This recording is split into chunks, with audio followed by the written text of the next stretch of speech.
भारत की बात की यूट्यूब चैनल पे मैं एडवोकेट सिद्धार्थ राणा आपका स्वागत करता हूं। दोस्तों, 3 राज्य में चुनाव जीतने के बाद भारतीय जनता पार्टी ने एक बहुत बड़ा पीढ़ी का परिवर्तन कर दिया है। जो मुख्यमंत्री बनाए गए हैं वो इस प्रकार से बनाए गए हैं कि एक सामान्य कार्यकर्ता के दिल में भी जोश और उमंग वो है पार्टी के भरने का काम आदरणीय प्रधानमंत्री मोदी जी ने किया।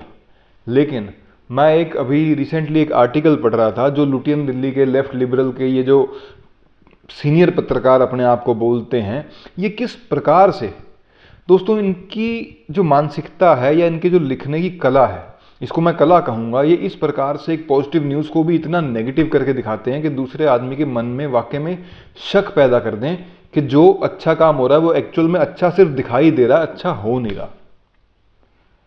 जब ये मुख्यमंत्री चुने गए तो उसके बाद स्वाभाविक है कि ये एक पॉजिटिव खबर बननी चाहिए थी कि देखो कैसे भी पार्टी की बिल्कुल अंतिम पंक्ति में खड़ा जो व्यक्ति है वो भी अपने आप को प्रथम बारी जीते हुए जो विधायक हैं वो भी मुख्यमंत्री बन सकते हैं। ये भारतीय जनता पार्टी में ही ऐसा संभव है। ऐसी करके कोई खबर बननी चाहिए और ऐसी खबर का प्रकाशित होना हम सब, मतलब आप ये कहो हम सब इसी चीज़ को हम एक्सपेक्ट करते हैं कि भाई ऐसा ही कुछ बनना चाहिए। लेकिन ये जो बहुत तेज़ और बहुत चालाक किस्म के ये पत्रकार हैं, ये कैसे इसको दिखा रहे हैं, मैं आज आपको इस वीडियो के माध्यम से बताना चाहूँगा। दोस्तों, ये दिखा रहे हैं, इस खबर का जो हेडलाइन था, इस आर्टिकल का जो हेडलाइन था वो था अडवाणी जी और अटल जी का युग खत्म। अडवाणी जी और अटल जी का जो युग है वो समाप्त हो गया। उनके जो नेता, उनके द्वारा चुने हुए जो नेता हैं, उनको मोदी जी और शाह जी ने निकाल के फेंक दिया, दरकिनार कर दिया। मतलब ऐसी करके इस आर्टिकल में मेन हेडिंग थी। अब जो भी इस चीज़ को पढ़ेगा उसके दिमाग में यही जाएगा कि शायद इसी प्रकार से कोई काम हो रहा है। ये यहीं तक नहीं रुके, ये इसको और एक स्टेप आगे ले गए कि भाई अटल जी और अडवाणी जी की जो चॉइस थी वो थी वसुंधरा राजे सिंधिया जी और शिवराज सिंह चौहान जी। दोनों को ही उन्होंने चुना, उन्होंने बढ़ाया, उन्होंने मुख्यमंत्री बनाया और यहाँ तक उनको लेके आए।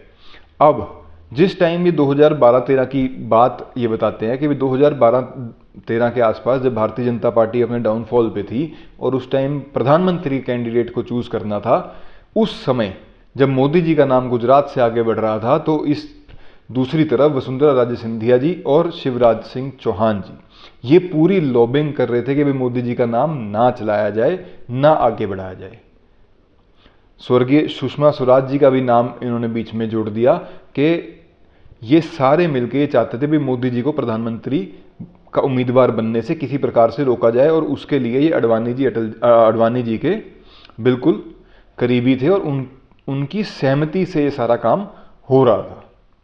मतलब इतनी, आप यूं कह लीजिए, इतनी नेगेटिविटी भरी पड़ी है, नेगेटिविटी कह लीजिए या इनका जो घर बार चल रहा है वो इन्हीं खबरों के सिर पे चल रहा है कि ऐसी खबरों के सिर पे ही इनके अखबार, इनके आर्टिकल्स, इनके न्यूज़ चैनल्स, इनके सोशल मीडिया हैंडल्स ये सब मेंटेन होते हैं। वहाँ मेंटेनेंस का खर्चा जो आता है वो बड़े बड़े एनजीओ इन्होंने बना रखे हैं। ये बाहर वाले जो लोग बैठे हैं वो ऐसा काम करने का इनको, जो लुटियन दिल्ली लेफ्ट लॉबी ये जो है, इनको फंड करते हैं।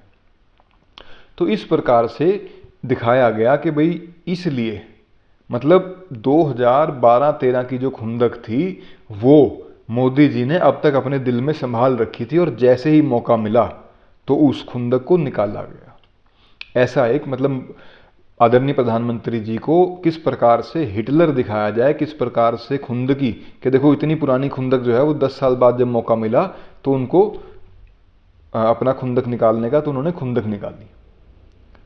कितनी छोटी मानसिकता की बात है साथियों। लेकिन मेरे को इतना विश्वास है कि भारत का जो मतदाता है या भारत का जो आम नागरिक है वो इन चीज़ों से अब ऊपर निकल चुका है।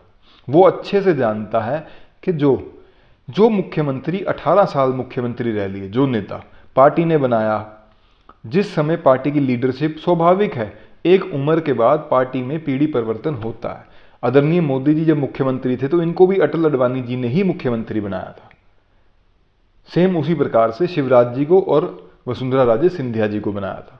उसके बाद कौन आदमी कितना काबिल है वो उसके ऊपर तय होता है, उसका भाग्य उसको कहां तक बढ़ाना चाहता है, ये सारी चीजें।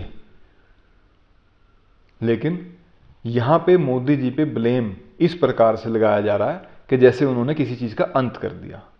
दोस्तों, एक बहुत लंबी पारी खेलने के बाद पीढ़ी परिवर्तन होना बहुत आवश्यक है, चाहे वो सेंट्रल लीडरशिप हो चाहे स्टेट लीडरशिप हो।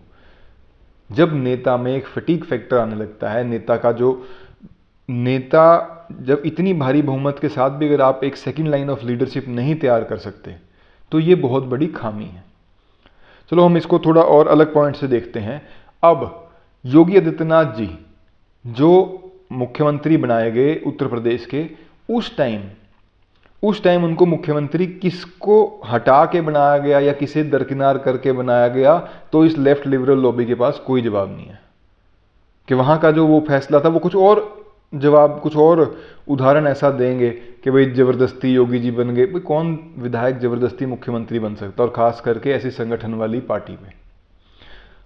और छोड़ दो, असम के जो मुख्यमंत्री हैं जो कांग्रेस से आए हुए हैं, हिमंता बिस्वा शर्मा जी, उनको मुख्यमंत्री बनाया गया। अब असम में किसको दरकिनार किया गया ये कोई नहीं जानता। लेकिन जब बात आई मध्य प्रदेश और राजस्थान की, तो यहाँ पे इस प्रकार से दिखाया गया, भाई अटल जी और अडवाणी जी की जो आखिरी निशानी थी एक तरह से, उसको भी खत्म करने का काम जो है वो मोदी जी और शाह जी ने किया। दोस्तों, बड़ा ही सिंपल सी बात है कि ये एक आम बच्चा भी इस देश का देख पा रहा है कि जो इस टाइम सेंट्रल लीडरशिप चल रही है देश की, वो अपनी पार्टी को भी इस प्रकार से चला रही है कि पार्टी में भी टैलेंटेड आदमी, टैलेंट बेस्ड आदमी, चाहे वो छोटा कार्यकर्ता हो, सामान्य कार्यकर्ता हो, लेकिन जिसमें एडमिनिस्ट्रेटिव स्किल्स हों, जो मुख्यमंत्री बनने के बाद एक प्रदेश चला सके। और ये बहुत अच्छे से दिखाया भी गया है। असम के जो मुख्यमंत्री हैं और उत्तर प्रदेश के मुख्यमंत्री जो हैं, फिर चाहे आप उत्तराखंड के मुख्यमंत्री ले लीजिए, गुजरात के मुख्यमंत्री ले लीजिए, कोई भी मुख्यमंत्री जो भारतीय जनता पार्टी के, या आप यूँ कहें मोदी जी या अमित शाह जी की जोड़ी के बनने के बाद से जो भी मुख्यमंत्री बने हैं भारतीय जनता पार्टी में, वो अपने कार्यकाल में बहुत सक्सेसफुल हुए हैं और लगातार वो सक्सेस अचीव ही कर रहे हैं। कहीं पे भी जो कमी लगी वहाँ पे बदलाव भी किया गया। गुजरात में 3 बार मुख्यमंत्री बदला गया। तो ऐसा नहीं है कि कोई जिद के चलते, कोई ईगो के चलते इस प्रकार के फैसले होते हैं। जब एक देश चलाना होता है, और ख़ास करके हम उस नेता की बात कर रहे हैं जो ग्लोबली एक्सेप्टेड है, जिनके अंदर राष्ट्रवाद की जो भावना है वो शायद आपसे, मेरे से या किसी भी अन्य नागरिक से बहुत ज़्यादा है, जिन्होंने अपना पूरा जीवन जो है देश के नाम समर्पित कर रखा है। इस चीज़ से कोई भी व्यक्ति इस चीज़ से अपने आप को अलग नहीं रख सकता, अब इस बात को झुटला नहीं सकता। तो ऐसी छोटी मानसिकता वाले लोगों को उनकी मानसिकता को नमन है, उनकी सोच को नमन है। वो ऐसे ही अपनी दाल रोटी चलाने के लिए ऐसी आर्टिकल्स और ऐसी खबरें छापते रहेंगे। लेकिन आपका और मेरा ये दायित्व बनता, हमारी ये ड्यूटी है कि देश के प्रत्येक नागरिक को सच्चाई से अवगत कराएं कि सच्चाई क्या है। आप खुद देखें, खुद पढ़ें, खुद जानें। तो आज की वीडियो में इतना ही। वीडियो आपको कैसा लगा कमेंट बॉक्स में जरूर बताइएगा। जो मेरे साथी, मेरे भाई नए हैं, आपसे हाथ जोड़ के अनुरोध है, चैनल को शेयर करें, सब्सक्राइब करें, लाइक करें। आपका बहुत बहुत धन्यवाद। भारत माता की जय। वंदे मातरम।